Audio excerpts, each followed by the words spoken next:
سلام دوستان عزیز، خیلی خوش اومدید به جلسه ششم از آموزش زبان آلمانی برای تمام سنین.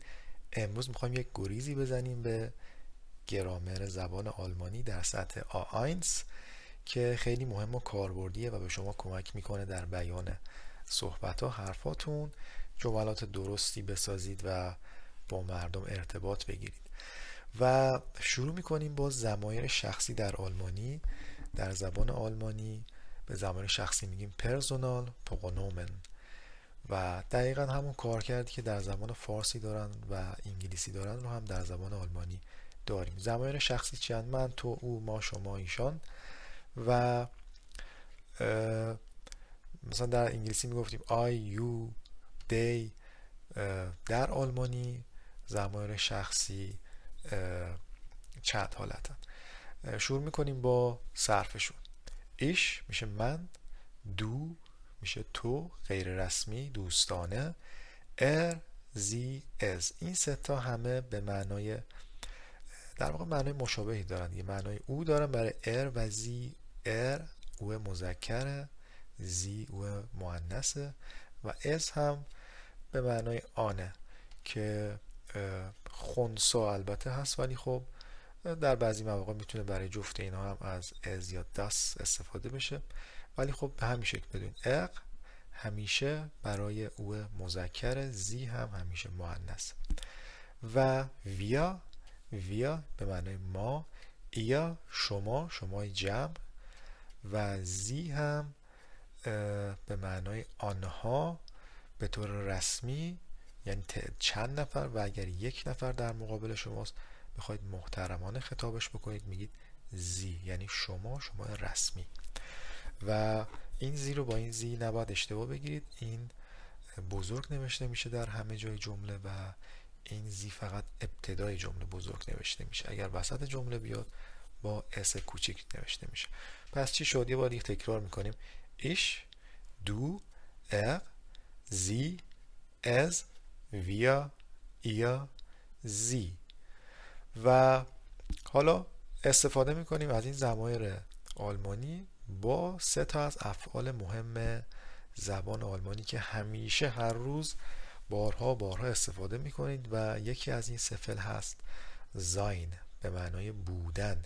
فعل زاین یکی از مهمترین و پرکاربردترین افعال در زبان آلمانی، مشابه در واقع همون کار کرد که to be یا be در زبان انگلیسی داره و برای بیان وضعیت، حالت و حتی موقعیت مکانی که کجا هستید و یا حتی چه کسی هستید هم از این فعل استفاده میشه. یک فعل بی قاعده است در صرفش، بنابراین حالت صرفش رو باید به همین شکلی که هست تو ذهنتون باشه، ولی خب مسئله نیست، اینقدر استفاده میکنید که خیلی سریع این صرفش رو یاد میگیرید. و من اول صرف آلمانیش رو میگم و یک مثال و معنی اون. فعل زاین برای حالت من اول شخص مفرد تبدیل میشه به بین. میگید ایش بین من هستم. ایش بین امید، یعنی من امید هستم. یا مثلا میخواید بگید جایی هستید میگید ایش بین این مثلا هامبورگ، من در هامبورگ هستم. یا میگید ایش بین موده برای بیان حالت، من خستم.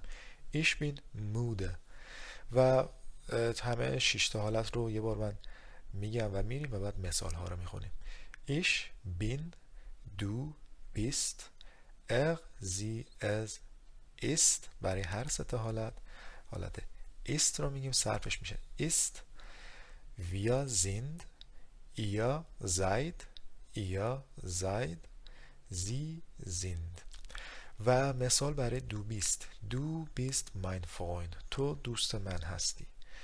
مشابه انگلیسی میگیم you're my friend، به آلمانی میگیم du bist، تو هستی mein Freund، دوست من. و sie es میشه در واقع او یا آن هست. چی مثلا ist Lehrer، او یک معلمه. این هم دلالت میکنه بر مذکر بودن اون فردی که داریم دربارش صحبت میکنیم. و حالت ما میگیم wir sind hier دلالت بر جایی میکنه، مکان میکنه. ما اینجا هستیم. wir sind hier ما اینجا هستیم. حالت ihr یا شمای غیر رسمی، شمایی که چند نفر هستند، میشه ihr seid glücklich شما خوشحالید. ihr seid glücklich شما خوشحالید، شما چند نفر خوشحال هستید. یا میتونید بگید ihr seid hier شما چند نفر مانند بالا اینجا هستید. ihr seid hier شما اینجا هستید.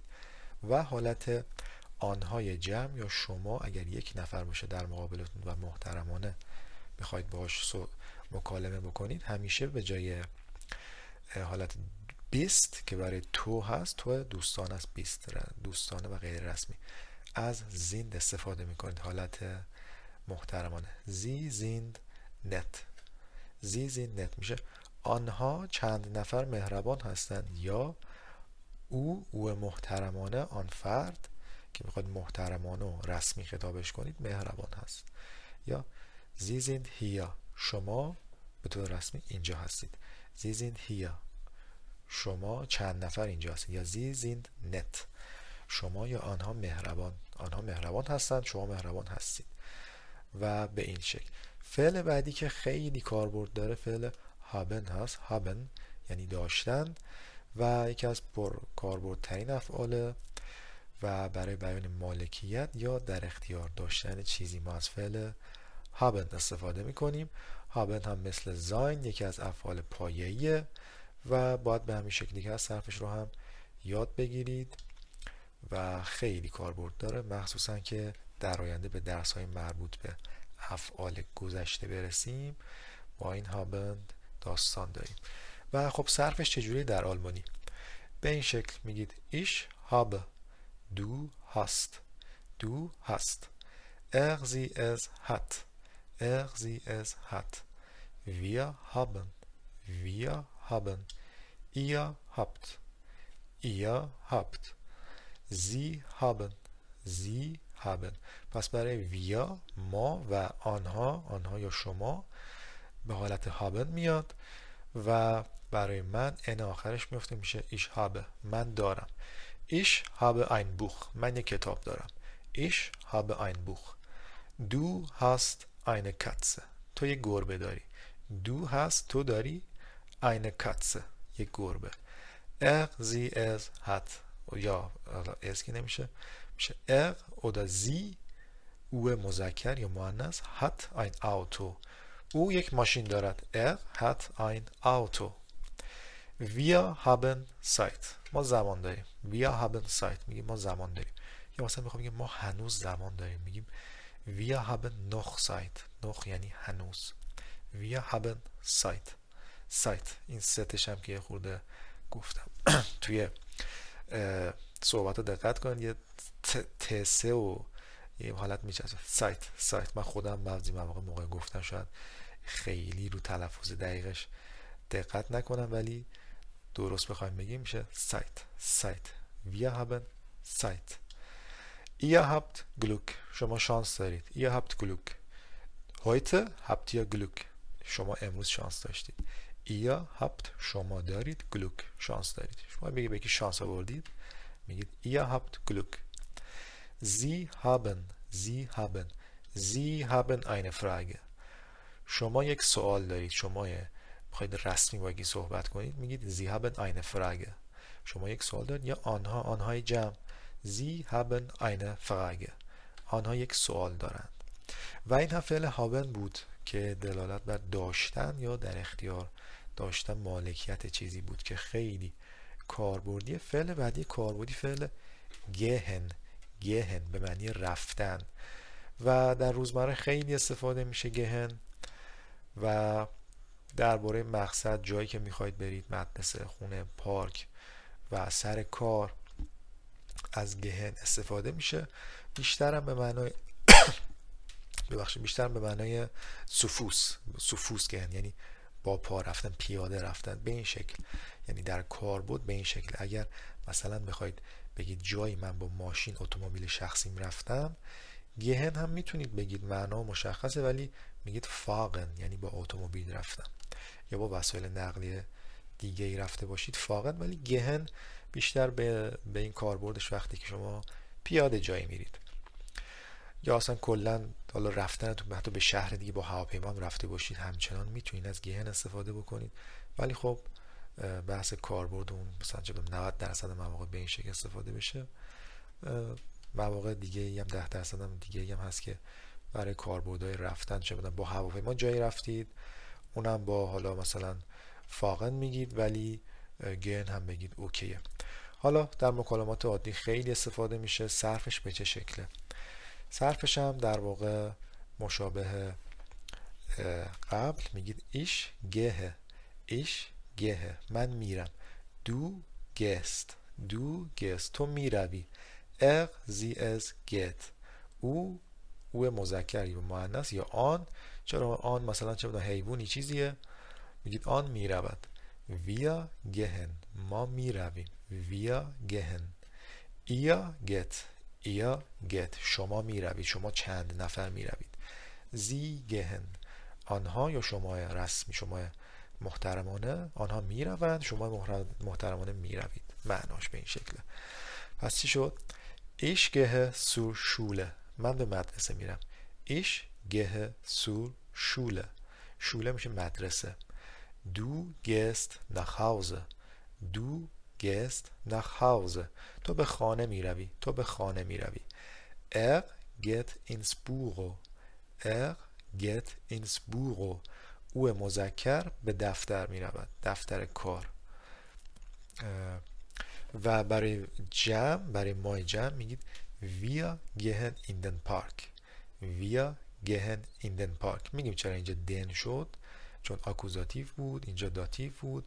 در درس‌های آینده آکوزاتیو داتیو رو بیشتر میگم. این حالت هایی که استفاده کردیم و در واقع زمانی رو گفتیم، زمانی حالت نومیناتیوش بود. و برای شما چند نفر میگید ایا گت سوم سوپرمارکت، ایا گت سوم سوپرمارکت، شما به سوپرمارکت میروید. زی گهن اینس کینو، زی گهن اینس کینو، آنها به سینما میروند، آنها به سینما میروند. و این سه تا فعل پرکاربرد بود.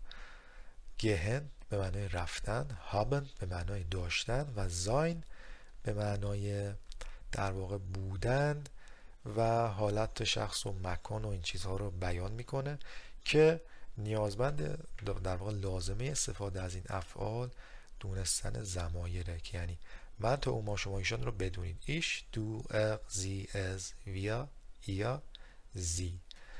و با همینا میتونید خیلی جملات بسازید. و در واقع یه صرف آلمانی هم اینجا داشتیم که در درس بعد دقیق تر میگم که آقا اصلا چجوریه این صرف افعال با قاعده چیه، افعال بی قاعده چیه. ولی تو این لبه، تو همینجا کافی بود که بدونید چطور این سه تا فعل صرف میشه و چند تا مثال ازش بدونید تا آماده بشید برای درس بعد که میخوایم صرف افعال رو با هم کار بکنیم. امیدوارم این درس براتون مفید بوده باشه و دوست داشتید فیلم رو لایک کنید، سابسکرایب کنید که درس های بعدی رو از دست ندید. موفق و سلامت باشید.